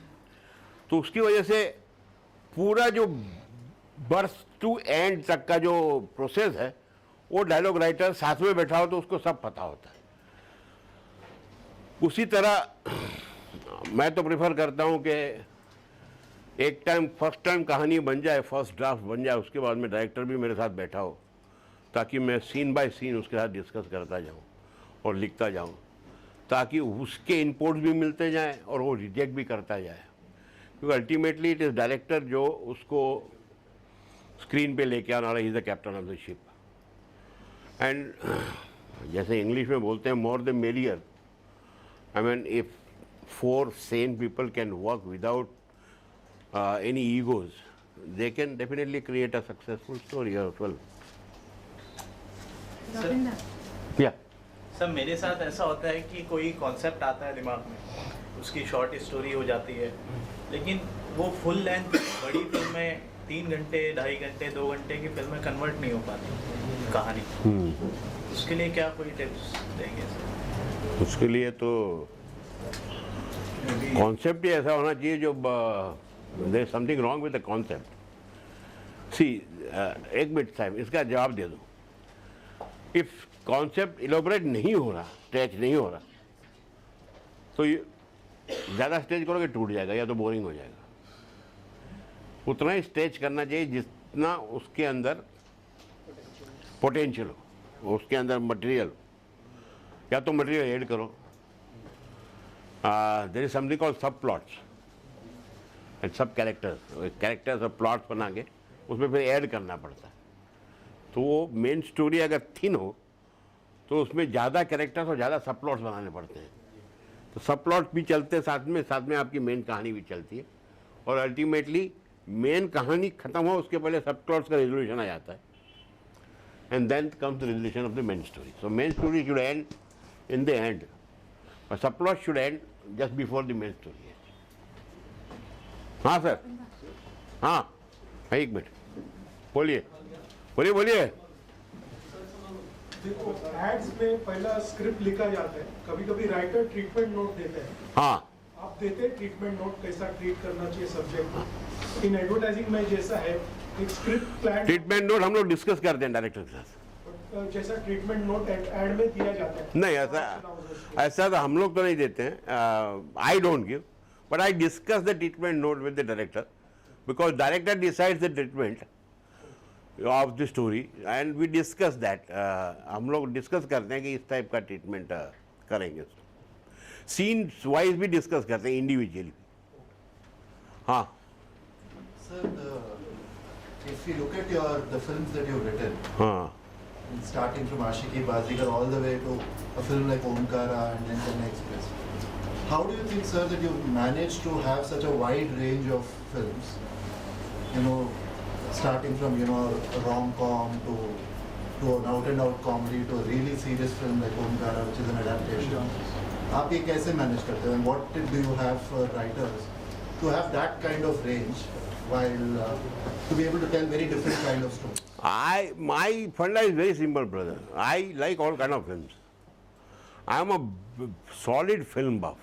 मैं आज भी आप मुझे बोलोगे नई फिल्में देख लो तो मैं देख लूँगा, एंड तक देखूँ। कई लोग आधी फिल्म छोड़ देते हैं, कई लोग पूरी नहीं देखते हैं। मैं हर फिल्म कितनी भी बुरी हो एंड तक देखता हूँ, ये देखने के लिए कि बंदे ने बनाई क्यों फिल्म ये, कुछ तो अच्छा होगा उसमें, कुछ तो अच्छा होगा कि बनाई होगी। मैं अभी एक कॉन्सेप्ट मुझे मेरा दोस्त पकड़ा के गया है कि इसके ऊपर कहानी बना के रख। संजय दत्त जब जेल से आया था बीच में, तो मुझे बोला ये आइडिया है, इसके ऊपर कहानी बना कर। मुझे आइडिया अच्छा लगा उसका, मैं कहानी बना रहा था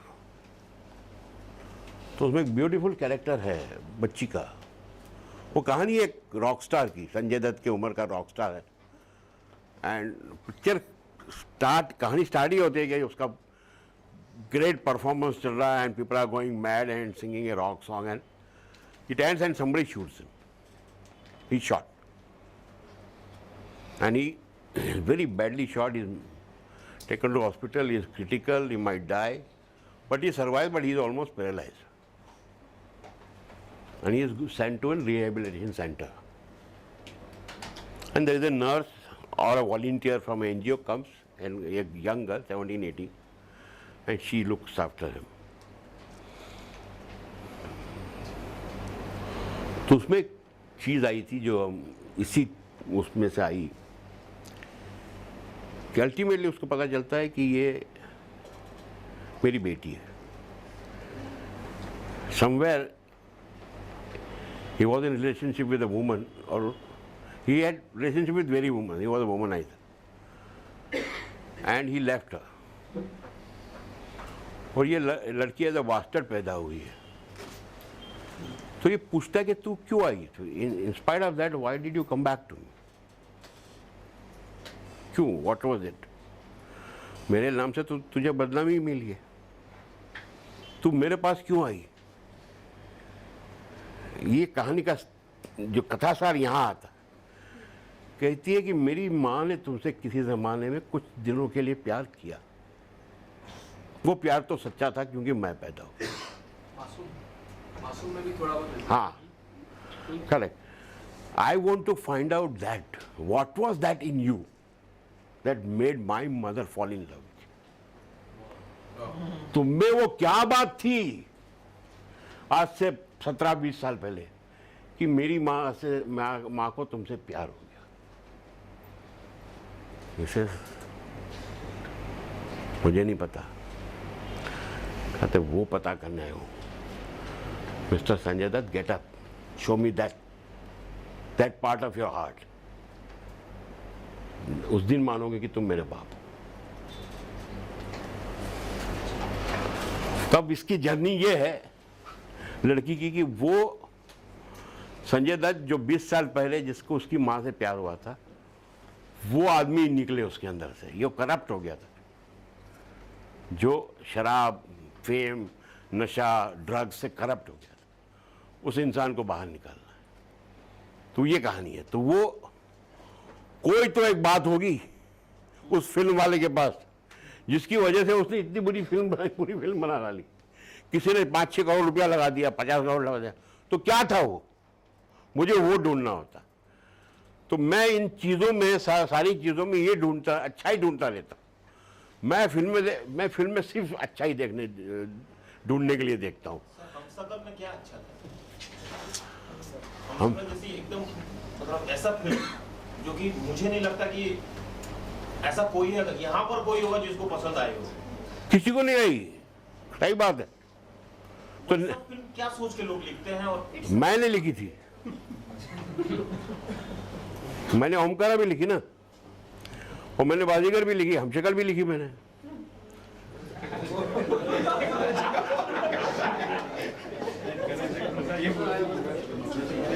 तो अब बताता हूं मैं तुमको।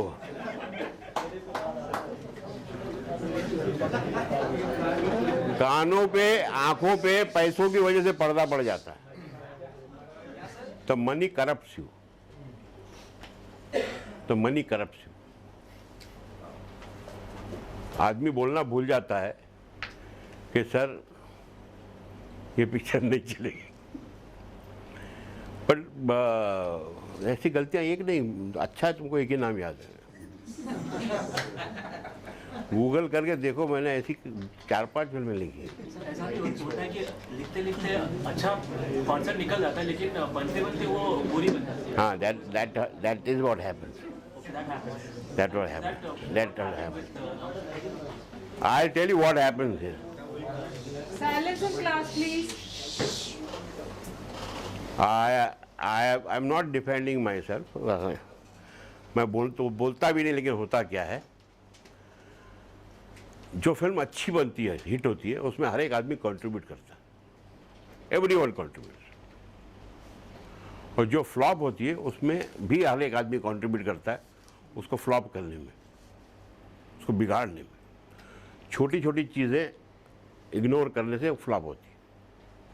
कहीं हम लोग ने इग्नोर की, कहीं डायरेक्टर ने की, कहीं एक्टरों ने की होगी। हाँ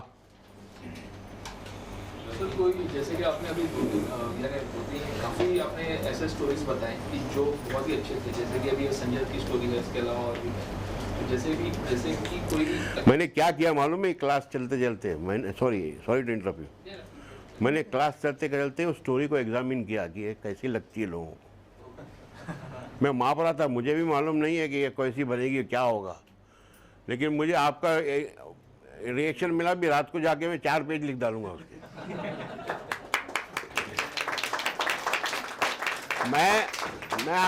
मैं बहुत सेल्फिश आदमी हूँ, यहाँ कुछ भला करने के लिए नहीं आया, मैं तुम लोगों से लेने के लिए आया हूँ। I want from you, I want from this collective IQ something. I have taken it without your knowledge. Try to do that.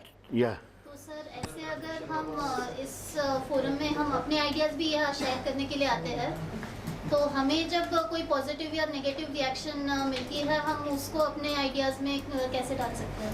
Negative reaction से देखो कि लोगों ने ये मत सोचो कि नेगेटिव रिएक्शन में सोचो। एक मिनट बात करता हूँ। सोचो कि नेगेटिव रिएक्शन क्यों मिला, तो उसको करेक्ट करो। पॉजिटिव रिएक्शन मिला, वेरी गुड, आगे बढ़ो। हाँ जी सर, मेरा क्वेश्चन हुआ नहीं एक्चुअली।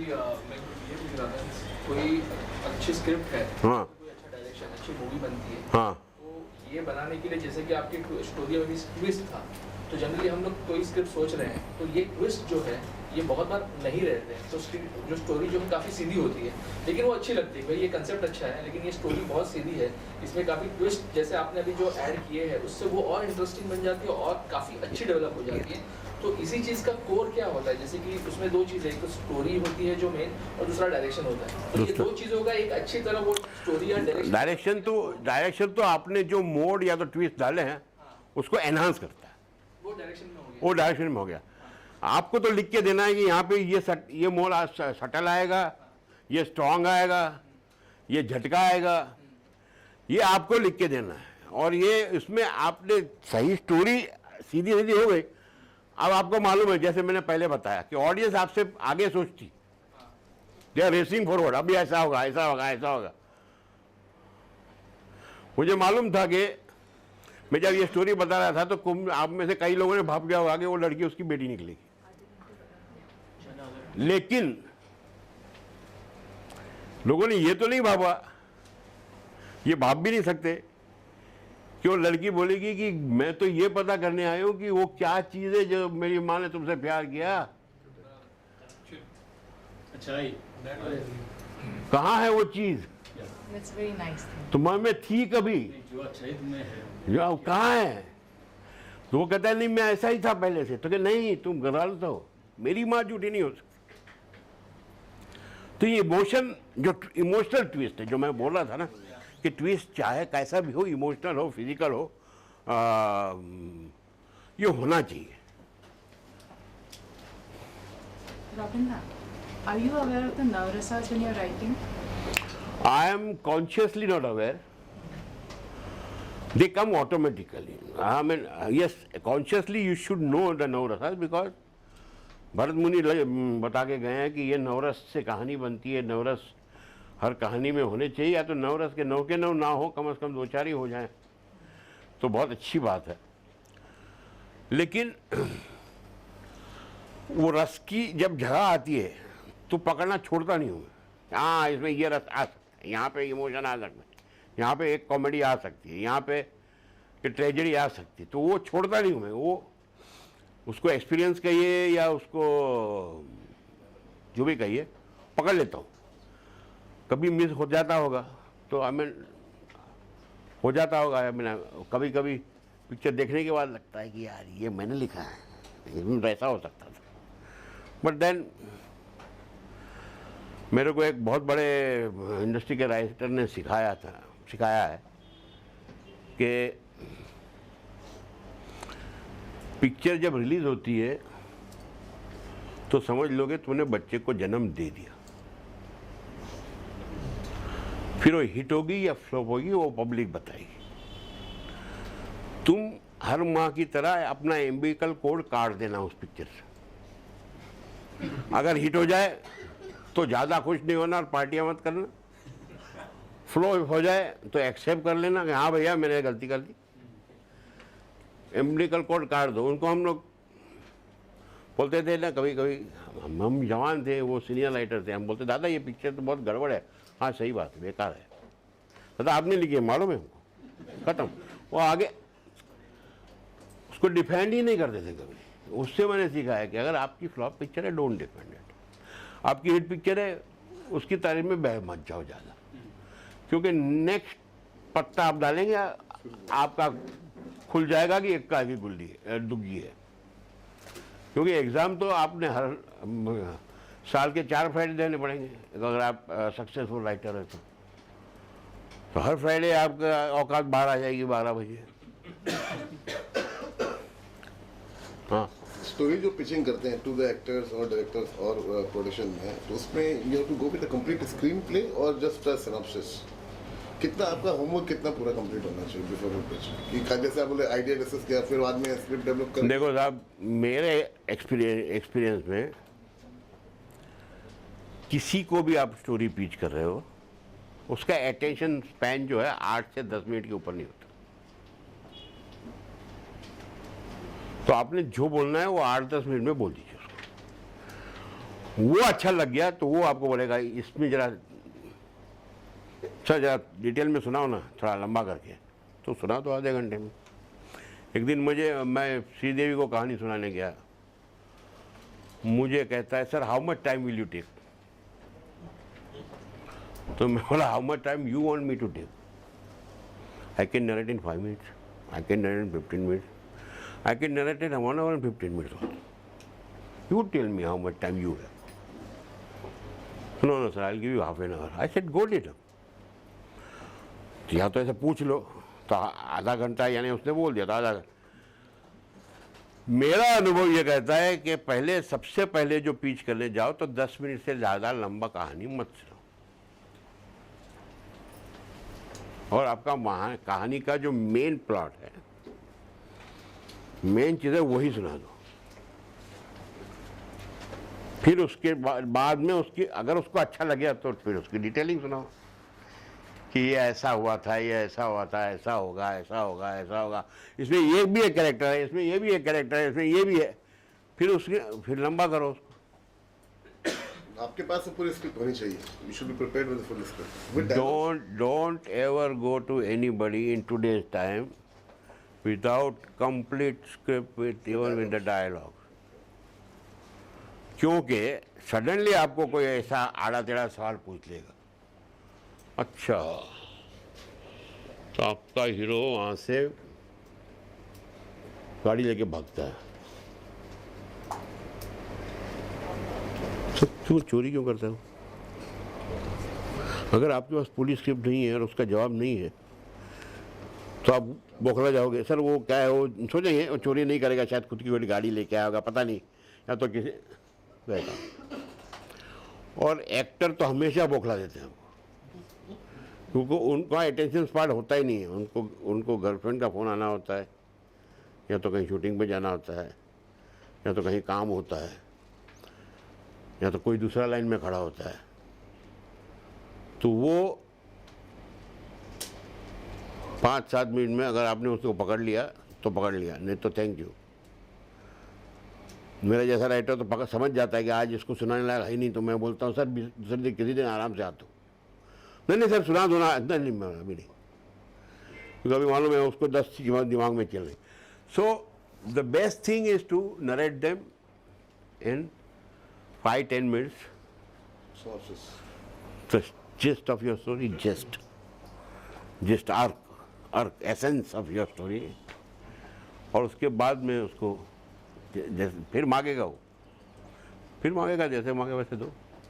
उसके कैरेक्टर का भी पिचिंग, का भी उसमें एक्सप्लेनेशन कर सकते हो. That will impress.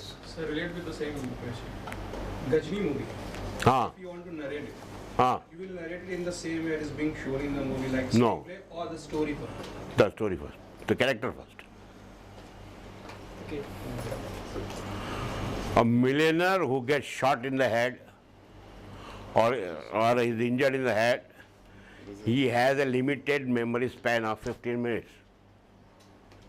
That's it. 15 minute के बाद सब वाइप आउट हो जाता है, वापस 1, 2, 3 से शुरू होता है. So this is moment to moment picture बनी है इंग्लिश में. हाँ. How do you protect your work? Like, of course you can register it, but I register it and then I narrate it to everybody. मुझे सालों पहले मेरे भाई ने एक चीज़ बोली थी जो कमाल की थी. हम लोग एक पिक्चर बना रहे थे सड़क, तो किसी ने आके कहा कि सर सेम सब्जेक्ट है, बागी बन रहा है, टैक्सी ड्राइवर एंड प्रोस्टिट्यूट की लव स्टोरी. मैं इसने बोला देखना भी नहीं और सोचना भी नहीं उसके बारे में. What will make nobody will explain, क्योंकि एक डायरेक्टर एक ही सीन 4 अलग अलग डायरेक्टर को दे दो तो अलग अलग शूट होगा. तो बोले वो डायरेक्टर भी अलग है, मैं भी अलग हूँ, उसका राइटर भी अलग है, तू अलग है, उसका हीरो अलग है, मेरा हीरो है, उसकी पिक्चर हमारी पिक्चर से मिलती नहीं है. एंड आज अगर मैं ना बोलूँ किसी को कि सेम स्टोरी थी, किसी को पता नहीं चलेगा सड़क और बागी में कुछ साम्य था, तो there is no problem, because it is very individual thing. हर एक आदमी हर एक चीज़ को कैसे सोचता है. मैं एक ही कहानी महेश भट्ट को सुनाऊं और वो कहानी अगर डेविड धवन डायरेक्ट करे तो पिक्चर दूसरी बन जाएगी. और ये आदमी दूसरी बना देगा. So every mind thinks it differently, ना.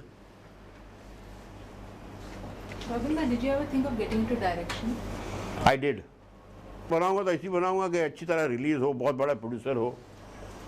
और मैंने पिक्चर शुरू की, बहुत बड़ा प्रोड्यूसर, जीपीसीपी, रमेश सीपी के फादर. और पिक्चर कई रीजनों की वजह से स्टॉल होती गई. There are several reasons. Let's not go into detail. और एक पॉइंट पे ऑलमोस्ट बंद हो गई. So one day, producer GPCB called me and said, "Ravel, forget that. Let's make new film with 2 heroes." I said, "Sir, you take another director and make the film." Now, मुझे मेरी चलती हुई गाड़ी का bonnet नहीं खोलना. I am doing very well as a writer.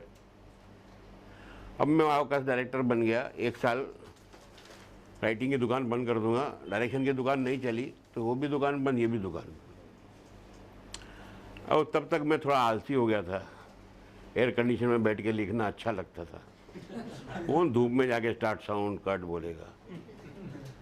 तो मैंने उस चीज़ को कट ही कर दिया. मैंने बोला हिंग लगे ना फटकड़ी. मेरी कहानी चली तो मेरी, नहीं चली तो तुम लोगों ने खराब कर दी.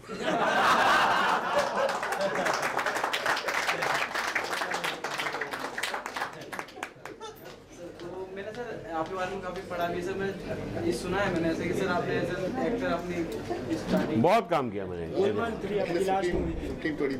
हाँ, बहुत काम किया एज एन एक्टर. गोलमाल आपकी लास्ट मूवी. मैं लोग मुझे एज एन एक्टर इसलिए काम कराते थे कि एज ए राइटर मैं हमेशा साथ में जाता था आउटडोर में. Goa, Hong Kong, foreign.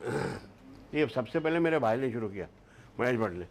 सर इस रोल के लिए कौन लेके जाएंगे? रॉबिन कर लेगा. नए आदमी लेने की ज़रूरत नहीं. अब मैं फुकट में एक्टिंग करता था, उनको अच्छा पड़ता था. प्रोड्यूसर खुश होकर मुझे बोलता था आज तेरे को एक बॉटली जॉनी वॉकर दूंगा. मैं उसी में खुश हो जाता था. तो एक्टिंग शौकिया करता था, पैसे किसी से लेता नहीं था. तो लोग बुलाने लगे.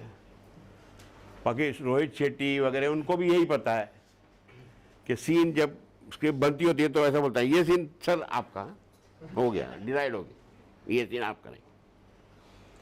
तो वो ऐसा मुझे गुड लक समझता है तो मेरे से सीन करवाता है. दिल वाले में नहीं करवाया उसने, मैं क्या करूँ.